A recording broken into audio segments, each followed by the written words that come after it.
Hey, I'm Steve from Third Eye Comics, Annapolis, Maryland. A lot of you have probably seen Watchmen by right now, and it's probably getting you back in the mood to read some comics. And you're probably wondering, what else has this Alan Moore guy done? Well, besides the fact the guy lives in a castle, he's done a lot of really great comics. So let's talk about one of my personal favorites, League of Extraordinary Gentlemen. This comic has been completely overlooked because of the horrible movie adapting it, but it's actually really good. The concept is basically all about fictional literary characters from 18th century literature and how they're kind of brought together into a group of adventurers, basically a super team. The Avengers, the Justice League, the Magnificent Seven, whatever you want to call it, that's the League of Extraordinary Gentlemen.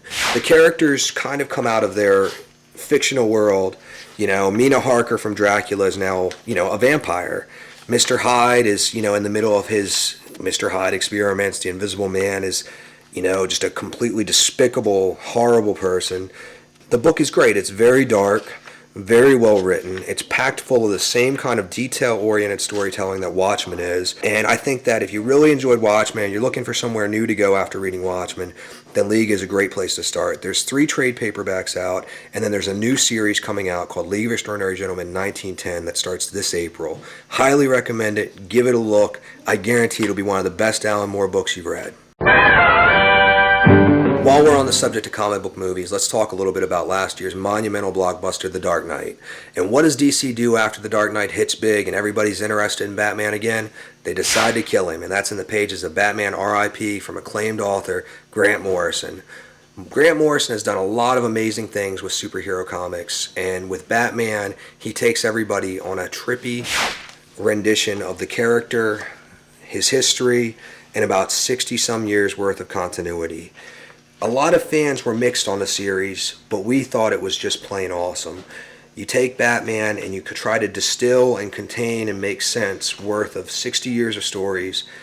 And basically what they're doing is they're deconstructing him. Is his death going to be permanent? We don't really care. We don't really know. All we know is we got a heck of a story out of this. Throughout the course of the book, you see a reinvention of the Joker, which is much more in key with how he was portrayed in the films. You see the rumored reappearance of Thomas Wayne, Bruce Wayne's father, who apparently never died.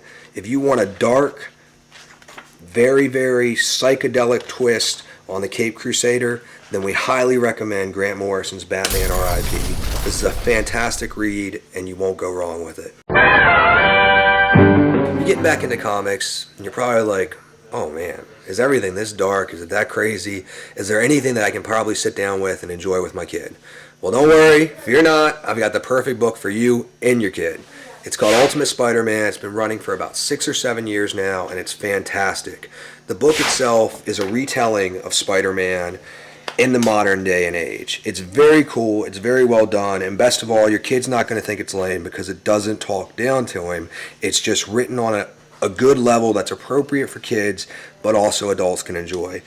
Ultimate Spider-Man is that rare book that everybody from 10-year-olds to 50-year-olds love to sit down and read.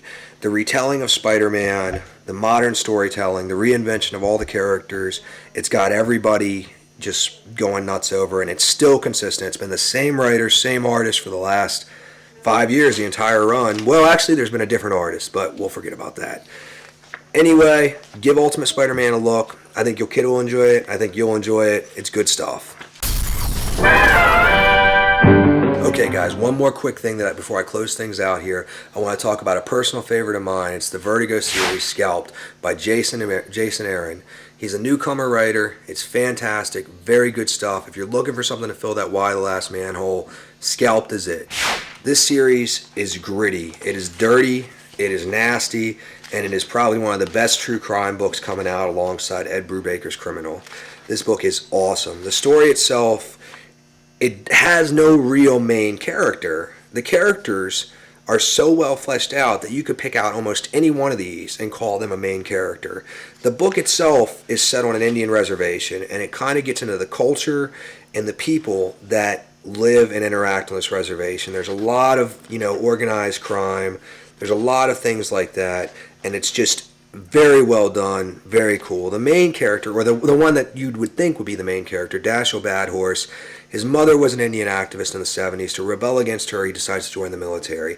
Comes back to the reservation, joins up with the crooked Chief Red Crow's organized crime outfit as a sheriff's deputy, a crooked sheriff's deputy. Meanwhile, he's really working undercover for the CIA.